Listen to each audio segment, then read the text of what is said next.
आयत पढ़ूंगा कुरान पाक की, और मेरा ख्याल है कि बहुत सारी परेशानियां तो कुरान मजीद के लफ्ज़ों से दूर हो जाएंगी। सूरह हूद है, उसकी आयत नंबर 6 है, 12वें सिपारे की पहली आयत है। क्या अंदाज है, और मेरे रब का कितना मन मोह लेने वाला और दिल को छू लेने वाला अंदाज है। रब करीम ने फरमाया वमा मिन दाब्बतिन फिल अर्द, फरमाया नहीं ज़मीन पर कोई भी ऐसा चलने वाला, ज़मीन पर कोई ऐसा नहीं जो चलता हो, इल्ला अलल्लाहि रिज़्कुहा, जिसका रिज़्क अल्लाह ने अपने ज़िम्मे न लिया हो। ज़मीन पे कोई चलने वाला ऐसा नहीं जिसके रिज़्क की जिम्मेदारी रब करीम की। ये जिम्मेदारी रिज़्क किसकी है? बोल के बताएं, बोल के किसकी जिम्मेदारी है जी? अल्लाह। देखें, गौर फरमाएं, यहाँ मुफस्सिरीन ने एक बात लिखी है इस आयत के तहत कि फरमाया जो ज़मीन पे चलने वाला है उसका रिज़्क अल्लाह के ज़िम्मे। फरमाते हैं कि ये अल्लाह ने हमारी अकल के मुताबिक हमसे बात की है, वरना आसमानों में जितनी मखलूक है रिज़्क उसका भी अल्लाह के ज़िम्मे है।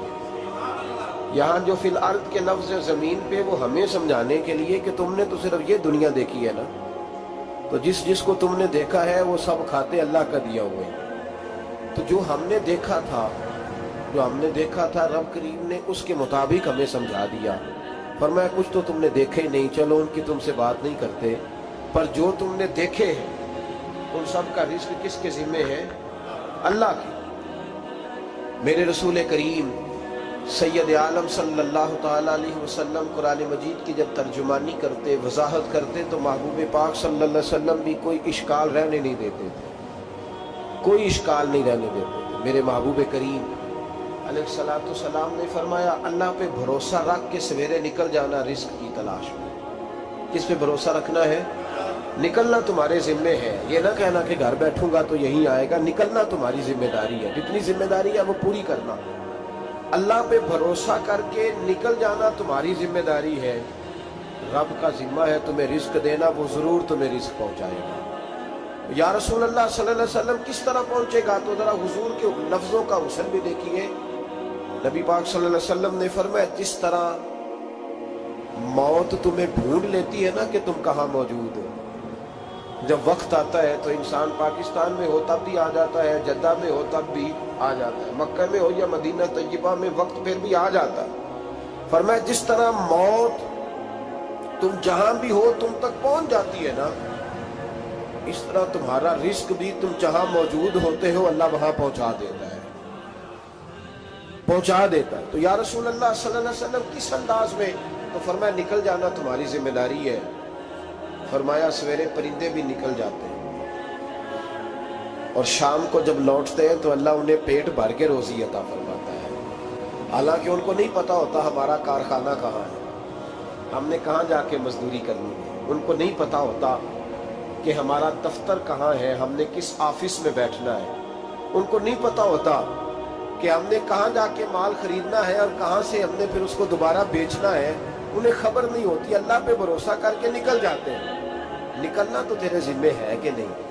फरमाया वो तो ड्यूटी का, शाम को अल्लाह जो रब परिंदों को रोजी देता है वो तुझे भी अता फरमाए। मैं कहता हूँ सोच कितनी कमजोर है उस आदमी की जो कहता है कैसे मिलेगा। कितनी कमजोर सोच है। जो रब बैल को रोजी देता है, बकरी को रोजी देता है, इस जमीन इस धरती पे अगर बसने वाला ऊंट भूखा नहीं सोता, चले ये तो पालतू जानवर होते हैं, इस धरती पर बसने वाली अगर बिल्ली और कुत्ता रोटी खा के सोते हैं तो तू तो अशरफुल मखलूकात है। तूने अपने ज़हन में क्या टेंशन पाल लिया है कि नहीं आएगा तो मर जाऊंगा, क्या बनेगा, किस तरह होगा? तू क्यों इतना परेशान हो गया? भाई माली परेशानी सबसे ज्यादा उस बंदे ने ओढ़ ली है जिसकी तवक्कुल की बात कमजोर हो गई है। तू सीधी तवज्जो अपने रब करीम की जानिब रख, सीधी तवज्जो अल्लाह की जानिब कर। रब फरमाता है जिम्मा तेरा नहीं, जिम्मा मेरा। लेकिन तनख्वाह एक आती है घर में। जब एक बच्चा होता है तो तब भी काम चलता है। जब अल्लाह 2 बच्चे दे दे फिर भी उस तनख्वाह से काम चलता है। जब 3 हो जाए फिर भी चलता है। जब 4 हो जाए, नहीं आप ना भी बोले तो बात तो सही है, बहरहाल काम फिर भी चले। उसी तनख्वाह में से जब बंदा बड़े बेटे की शादी करके बहू ब्याह के ले आए तो फिर भी काम चलता है। और जब उस बेटे को अल्लाह बच्चे अता कर दे तो उसी घर में, उसी आंगन में, उसी छत के नीचे काम चलता है। तो फिर तू मान जाना कि चलाने वाला तू नहीं, चलाने वाला कोई और है। फिर तू मान जा के चलाने वाला कोई, तू तो उस वक्त जब तनख्वाह तेरी लगी थी तो तू कहता था अब्बा अभी मेरी शादी ना कर, मैं बीवी को कैसे खिलाऊंगा। तो वही शख्स है जिसकी छत के नीचे फिर 1.5 दर्जन पोते भी पल रहे हैं और गुजारा उनका भी हो रहा है। तो रिस्क का जिम्मा किसका है? अल्लाह का जिम्मा। अब हमें पता है, पहली बात तो परेशानी इसलिए उतार देनी चाहिए कि जिम्मा हमारा है ही नहीं। अब दूसरी बात ये कि जिम्मेदारी किसकी है? अल्लाह हकीम भी है और अलीम भी है।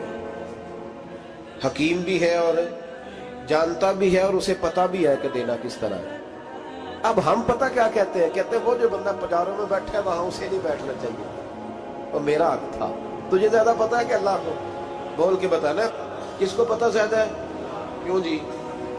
तो आप असल टेंशन पता कब लगती है? जब बंदे कहते हैं नहीं वो पजारों मेरी थी, मेरा हक था। वो जब गुजरती है ना पास से मेहरान के, तो मेहरान वाला टेंशन बड़ी लेता है। हालांकि अल्लाह को ज्यादा पता है कि वो हक, एक बात अपने ज़हन में याद रख ले, रट ले कि जो मेरे लिए बेहतर था मेरे रब ने मुझे दे दिया, और बात खत्म हो गई।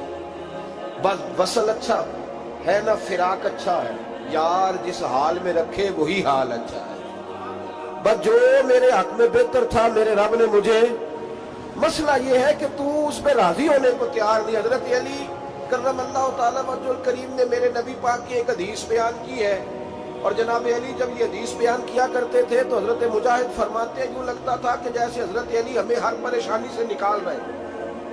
मौला अली शेर खुदा रज़ी अल्लाह ताला अन्हु फरमाते हैं कि मुझे मेरे नबी पाक सल्लल्लाहु अलैहि वसल्लम ने एक तरीका दिया था टेंशन फ्री होने का। आप फरमाते हैं मुझे तो बड़ा रास आया है, तुम भी अगर कर लोगे तो तुम्हें भी फायदा देगा। कहा वो क्या? हजरत अली कहने लगे महबूब अलैहिस्सलाम ने फरमाया था लोगों तुम अल्लाह के दिए हुए थोड़े रिस्क पे राजी हो जाओ, वो तुम्हारी थोड़ी इबादत से तुमसे राजी हो जाया करोगे।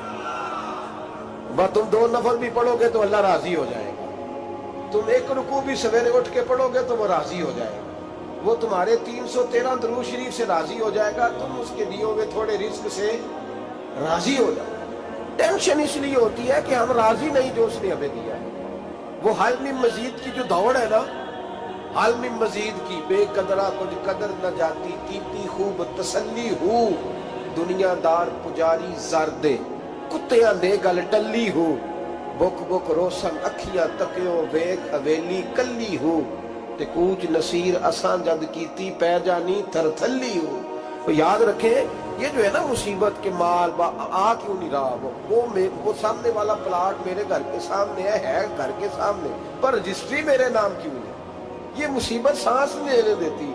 मोटरसाइकिल खड़ी करता है ना जब आके दुकान से रोटी खाने आता है, दफ्तर से घर आता है, कारोबार से आता है, तो जहाँ मोटरसाइकिल खड़ी करता है वो टेंशन बड़ी है कि कभी मेरी हो जाए ना ये वाली जगह, तो मैं यहाँ भी बोर्ड लगाऊं अपने नाम। इसने वाली परेशानी पैदा की। तू किस हाल में है क्योंकि तूने अपना ये हाल खुद नहीं बनाया, जिसने बनाया है वो बड़ा बेहतर जानता था कि तू इसी हाल में उसे अच्छा लगता है। तू उसे इसी हाल में, एक बुजुर्ग थे तो उनकी तबीयत बड़ी अलील हो गई, बीमार हो गए, तो अल्लाह ने आजमाइश दी तो कीड़े पड़ गए वजूद में। एक कीड़ा यहां से खा रहा था, अल्लाह वाले बड़े राजी रहते हैं उसकी रजा में, तो कीड़ा यहाँ खा रहा था तो नीचे गिर गया, तो बाबा जी ने उठा के फिर वहां रख लिया। कहने लगे जब उसने तेरी ड्यूटी मुझे खाने की लगाई है तो मैं इस बात पे राजी हूं, तो तू नीचे क्यों गिरता है? बट ठीक है खा, जब उसने तुझे ड्यूटी जो तेरी लगाई। सालबा बिन अब्दुर्रहमान एक सहाबी थे, सालबा नबी पाक सल्लल्लाहु अलैहि वसल्लम की खिदमत में आए, कहने लगे या रसूलल्लाह सल्लल्लाहु अलैहि वसल्लम गुर्बत बड़ी है, मेरे लिए दुआ करें अल्लाह ज्यादा माल दे। तो महबूब सल्लल्लाहु अलैहि वसल्लम ने फरमाया तो जिस हाल में अच्छा है वो तेरे लिए बेहतर है, इसमें तू है वही हाल तेरे लिए मुश्किल है ना ये जवाब सुनना। कहते पीर साहब फलां जगह से तवीज आया, वहां तो बारे ने आरे हो गए, तो आपके यहाँ, तो मैं कहता हूँ ये तवीज देने वाला अगर तवीज दे के अमीर बनाता है तो पहले खुद क्यों नहीं बनता? ये खुद तो 150 का तवीज बेच रहा है, अपनी बेचारे की हालत ये है। अगर इतना ही तवीज इसका चलता होता तो पहले 5 जो पिजारो इसके दरवाजे पे खड़ी हो। अजीब चक्कर है, और अजीब जगह लोग उलझ गए, समझते ही नहीं बात को। या रसूल अल्लाह सल्लल्लाहु अलैहि वसल्लम दुआ कर दे तो महबूब ने क्या फरमाया? फरमाया तू जिस हाल में है ना वो हाल तेरे लिए बेहतर है, उसी में रह। कहने हुजूर दुआ करे। फरमाया साल बाद तू बाज आ जा। हुजूर दुआ करे। फरमाया तू बाज आ जा। 2-3 दफा का जिद की। महबूब ने फरमाया जा फिर अल्लाह तुझे ज्यादा पैसे देगा। चंद बकरियां खरीदी, इतनी बरकत हुई कि बकरियों के रेवड़ बन गए। फिर कुछ बकरियां बेच के गाय खरीद ली, उनके भी रेवड़ हो। फिर कुछ ऊँटनियां ले ली, रेवड़ ही रेवड़।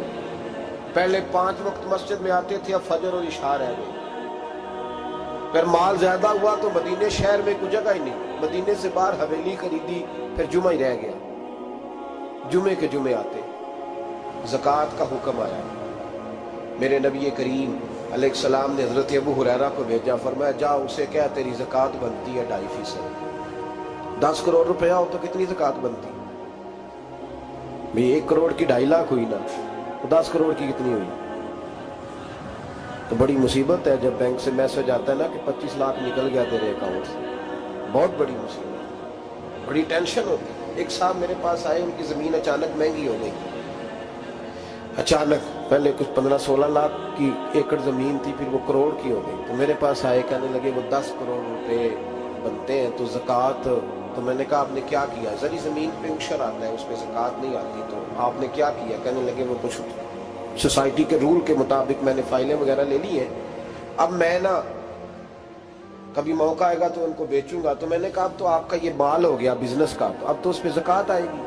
10 करोड़ पे जब 25 लाख सुना तो कहने लगे फौरन देनी पड़ती है कि थोड़ी थोड़ी से भी काम चल जाता है। तो मैं उनका चेहरा देखने लगा। मैंने कहा नहीं वो तो आपको पता है, वैसे हजरत उमर फरमाया करते थे बांट के ना दो, कोशिश करो किसी एक को ही दो, चलो किसी का तो कुछ बच जाए, तो एक को ही देनी चाहिए। कहने लगे तो मतलब ये ऐसा ही हुक्म है? मैंने कहा आप किसी और से तहकीक कर लें। अब ये भाई लेते वक्त नहीं तुझे टेंशन हुई कि 15 लाख का करोड़ हो गया, तो उस वक्त कभी तूने कहा कि या अल्लाह, तो ये कैसी सोच है मुसलमान? किस तरह का इसका? हमारे यहाँ जब किसी आदमी पे हालात खराब होते हैं ना, तो सबसे पहले वो इस तरह करता है कि जो मैं कहीं अल्लाह के रास्ते में देता हूं पहले उसे बंद करो।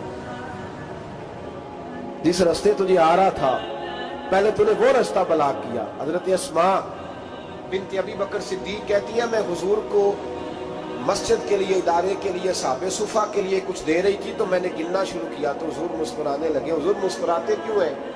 तो फरमाने लगी, महबूब फरमाने लगे अस्मा अल्लाह के रास्ते में गिन गिन के न दिया था, वरना वो भी तुझे गिन गिन के देगा। तू उसके रास्ते में बेहिसाब दे, वो भी तुझे बेहिसाब ही अता फरमाएगा। लेकिन पहले ये वाला पहले दरवाजा बंद करो, यहाँ से पैसे खत्म हो रहे हैं। तो इस तरह करना भाई।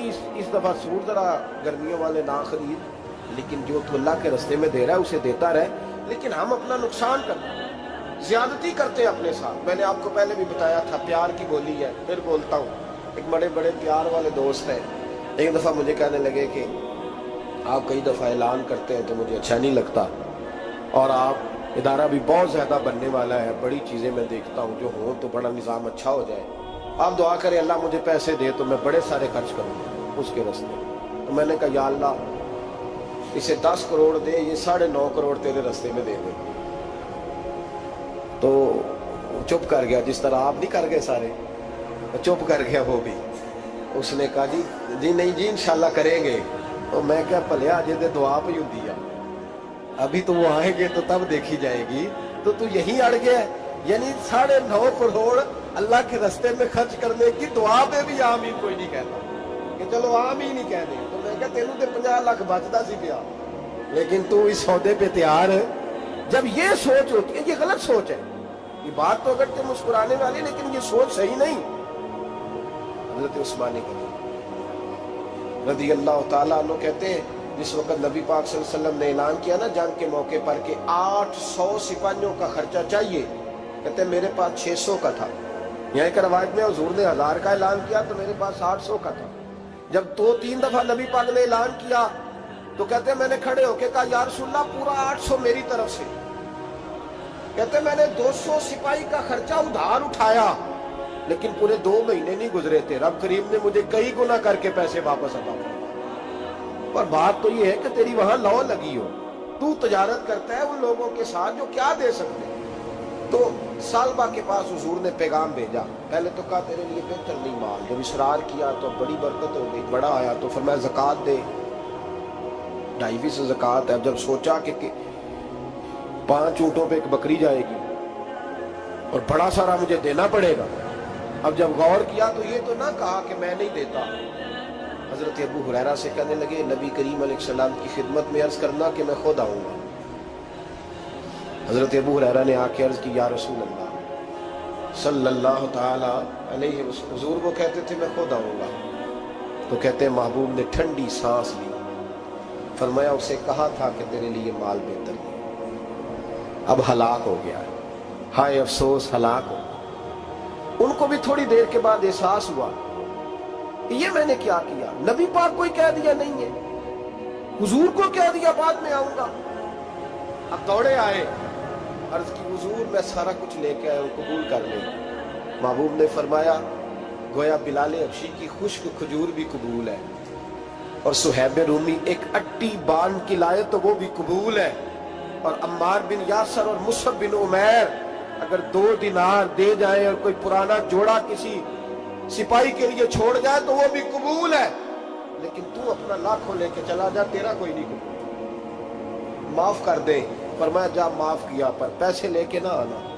اگلے سال پھر آئے، بندے ہوئے ہاتھ ہیں، محبوبہ میں دولت کا کیا کروں گا، آگ لگانی ہے، قبول کر لے۔ فرمایا تو لے جا، تیرا نہیں قبول، گرا جو ان کی نگاہ سے وہ سنبھل نہیں سکتا۔ حضور نے وصال ظاہری کیا تو جناب صدیق اکبر کے پاس آئے، لاکھوں کا مال، ابو بکر قبول کر لو، تو جناب صدیق اکبر کہنے لگے اس کا کر لو جس کا نبی نے نہیں کیا، چل جا، کوئی نہیں چاہیے۔ حضرت عمر کے زمانے میں قحط پڑ گیا، بارشیں نہیں ہوتی، غلہ نہیں ملتا، حالات خراب ہے، مالی طور پہ بحران آ گیا، غربتیں، مجبوریاں، تکلیفیں، آ کے روئے، عمر میرا قبول کر لو، مجھے معافی تو مل گئی تھی نا۔ فرمایا معافی اپنی جگہ پہ، پر جس کا مصطفیٰ نہیں قبول نہیں۔ بہت سارے لوگوں کو پتہ ہی نہیں کہ ان کا قبول ہی نہیں ہوا، اور وہ الجھے ہوئے، انہیں خبر ہی نہیں کہ اصل بات کیا ہے۔ فرمایا جس کا مصطفیٰ کریم نے قبول نہیں کیا، اب ہیرے اور جواہرات بھی لے کے آئے تو بھوکے مریں گے، پر اس کا قبول، اس بات پہ راضی رہو اس حال میں اللہ نے رکھا ہوا، اس حال میں راضی رہو۔ جو مصیبت ہے نا دیکھنی کہ وہ بھی میرے پاس، تمہیں کیا پتا، کبھی پوچھ تو صحیح اس سے وہ کس مصیبت کا شکار ہے، جو مالی طور پہ بڑا امیر ہے، تو اس کی طرف دیکھ کے اپنا دل برا کرتا ہے۔ بس جس حال میں رب نے رکھا ہے اس حال میں رہ۔ حضرت عثمان غنی کے زمانے میں تو وہ وصال کر گئے، لیکن بھائی تو جس حال میں تیرا رب تجھے رکھتا ہے اس حال میں رہ، تیری مالی پریشانیاں ختم ہو جائیں گی۔ میں نے پہلے بھی شاید آپ کو دفعہ کہا تھا، میں تعلیم سے فارغ ہوا تو میرے ایک استاد اور میرے کچھ دوست کہنے لگے افریقہ آ جائیں آپ، بھائی بہت بڑا ادارہ ہے، اس کو چلائیں، اس کو سنبھالیں۔ میری والدہ سے میں نے کہا، اس طبیعت ہوتی ہے نا انسان کی، میرا بھی دل لگ گیا۔ میری اماں پڑھی نہیں تھی لیکن اللہ نے دانائی بڑی عطا فرمائی، حکمت بڑی تھی، سیانی بڑی تھی۔ تو میں نے کہا اماں جی مجھے ساؤتھ افریقہ کی دعوت ہو رہی ہے تو آپ کیا کہتی ہیں؟ تو اٹھ کے میرے پاس آ گئی اور مجھے انہوں نے اپنے بازوؤں میں لے لیا، پھر میرا ماتھا چوما، کہنے لگی پتر میں تے وال بھی نہ پوٹ کے دیوا کسی، ہم نے دولت کا کیا کرنا، تو اللہ کا نام لے کے کہیں بیٹھ جا، رب کریم رون کے لگا دے گا، خیر ہو جائے۔ تو میرے بھائی یاد رکھیں ان چیزوں سے تھوڑا سا دیکھیں نا، قناعت کریں، جو اللہ نے دیا اس پہ راضی ہو جائے، اللہ بڑا مہربان ہے، وہ آسانیاں کر دیا کرتا ہے۔ تو یاد رکھیں میرے رسول کریم علیہ السلام نے ایک تو ہمیں درس یہ دیا ہے کہ تو سمجھ جا، قرآن نے ہمیں بتایا ہے کہ روزی تیری ذمہ داری نہیں، روزی کس کی ذمہ داری ہے؟ اللہ کی۔ اور دوسری بات یہ کہ جو اللہ نے تمہیں دیا ہے اس پہ تو راضی ہو جا، تیری مالی پریشانیاں ختم ہو جائیں۔ اور پھر حضور صلی اللہ علیہ وسلم نے فرمایا مذہبی طور پر جب دیکھو تو آگے دیکھو، اور دنیاوی طور پر جب دیکھو تو پیچھے دیکھو، پریشانی ختم ہوگی۔ مذہبی طور پر جب دیکھو، جو 5 نمازیں پڑھتا ہے وہ تہجد پڑھنے والے کو دیکھے، اور جو تہجد پڑھتا ہے وہ اشراق چاشت پڑھنے والے کو دیکھے، اور جو بندہ اشراق اور چاشت پڑھتا ہے پھر اس کو دیکھے جو سارا دن مصطفیٰ پہ درود پڑھتا ہے۔ ऊपर ऊपर देखे कि मैंने और नेक होना है और नेक, और जब माली मामला है तो फिर नीचे देख। अगर तू बैठा ना बाजारों पे तो फिर टूटी वाले पे नजर कर, उसका क्या हाल है। और अगर तू वहां बैठा है तो देख, मेहरान वाला भी तो गाड़ी चला ही रहा है। और अगर तू वहां है तो मोटरसाइकिल वाला देख, और तू वहां है तो फिर साइकिल वाले पे नजर। और अगर तू साइकिल वाला है तो पैदल वाले को देख। अगर तू किराए के मकान में रहता है तो फिर झोंपड़ी वाले को देख। और अगर तू झोंपड़ी में रहता है तो फिर भी परेशान ना होना, कुछ ऐसे भी हैं जिन्हें झोंपड़ी भी नसीब नहीं, जो सड़क पर लेटे हुए। और अगर तू तंदुरुस्त है ना तो कभी जाके अस्पताल में देख हाल क्या है, लोग किस हाल में। तो हम शुक्र नहीं अदा करते, उसका नुकसान क्या होता है, नेमतें चली जाती है। अल्लाह फरमाते हैं लाइन शकर तुम लाज़ीदन्नकुम, तो शुक्र अदा कर, मैं नेमतों में इजाफा कर। तो भाई माली परेशानी का तीसरा सबब ये है कि हम देखते हैं माली तौर पर ऊपर, तो फिर हमें तबीयत बिगड़ती है। और फिर माली परेशानियों के कुछ और असबाब भी हैं। इमाम शाफी फरमाते हैं जिन घरों में लोग फजर की नमाज के वक्त सोए होते हैं उन घरों में रिस्क नहीं आता। आप फरमाते हैं फजर का वक्त अल्लाह के देने का वक्त है, उस वक्त अल्लाह बांटता है। हुजूर सल्लल्लाहु अलैहि वसल्लम का फरमान है ना हदीस में कि तहज्जुद के वक्त अल्लाह पहले आसमान पे नुज़ूल जलाल फरमाता है जो उसकी शान के लायक है तहज्जुद के वक्त, और वो कहता है मांगो मैं तुम्हें अता करूंगा। लेने की बारी आए तो बंदा समेट समाट के अंदर घुस जाए। हमारे यहाँ ये होता है कि शाह के बाद बच्चे बैठते हैं मोबाइल लेके, तहज्जुद का वक्त आता है तो उनकी आंखें बंद होनी शुरू होती, तो लेने के वक्त तो तू सोया था, तेरा मसला कैसे हल होगा भाई। जब कोई आदमी खैरात बांट रहा हो तो जो प्याला पीछे कर ले उसे मिलेगा। कहते उस वक्त आना जब मैं बांट रहा था, अब तो किधर आ गया है। मिसाल दे रहा हूं, तो फजर का वक्त मांगने का है, तो सारी रात तो गुजर गई गेमें खेलते टीवी देखते, और जो लेने का वक्त था तू सो गया, तो कैसे आएगा तेरे पास। तो उठे सवेरे बंदों से मांग के देख लिया, बड़ी इज्जतें खराब हुई। फजर का वक्त उठ के झोली फैलाए। मेरे रसूल पाक अलैहि सलाम फरमाते, रब फरमाते जब बंदे मेरे आगे झोली फैलाते मुझे शर्म आती।